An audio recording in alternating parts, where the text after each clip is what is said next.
any kind of successful company, you take a step back and everything kind of just looks like, of course, it just keeps going. But then you zoom in and it's like a Richter scale of ups and downs. But like, in the whole, it's great. Um, and I think that's true of any, I've talked to a million, you know, founders and entrepreneurs, and they all say the same thing. I'm like, yeah, it looks really easy, but when you get down to the details, there's a lot of hard work behind it. Um, I'd say the biggest challenge or the hardest thing is having the right people at the right time and being able to understand that and recognize it. So, like you may hire an executive, and this is mostly on the executive ranks. You hire an executive and they have this great experience, and they have this great resume, they're great on LinkedIn, their references are great. And then for whatever reason, it doesn't work out for you the way you expected that they would. And as a founder or the operator, like I always thought, I'm like, gosh, that's weird. I wonder, what it was. Um, but then with the benefit of hindsight, you're like, okay, maybe the product wasn't Hmm. where I thought it was back 12 years ago.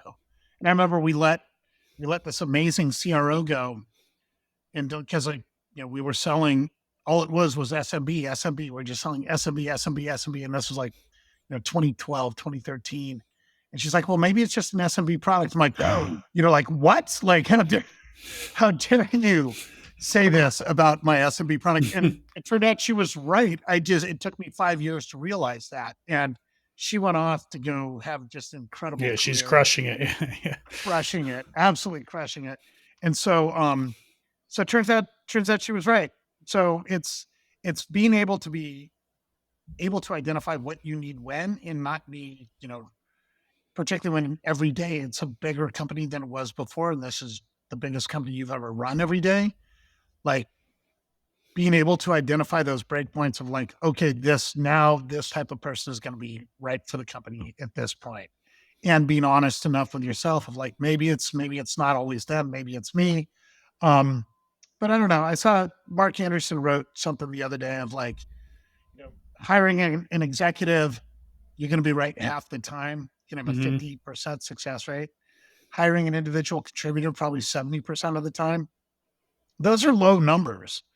And it's like it's really hard to get perfect at that. And I don't think you ever can. And by the way, the bigger you get, the more pedigreed the executive gets, and then probably the more pedigreed the executive gets that you're hiring, the more kind of inflexible they get, or the more they think that they know more than you. So it's like it's a whole delicate dance. I think we're in a really good spot now. But over the last 14 years, that's been the thing that just, Hmm. like each phase of the company, you kind of face it again and again and again.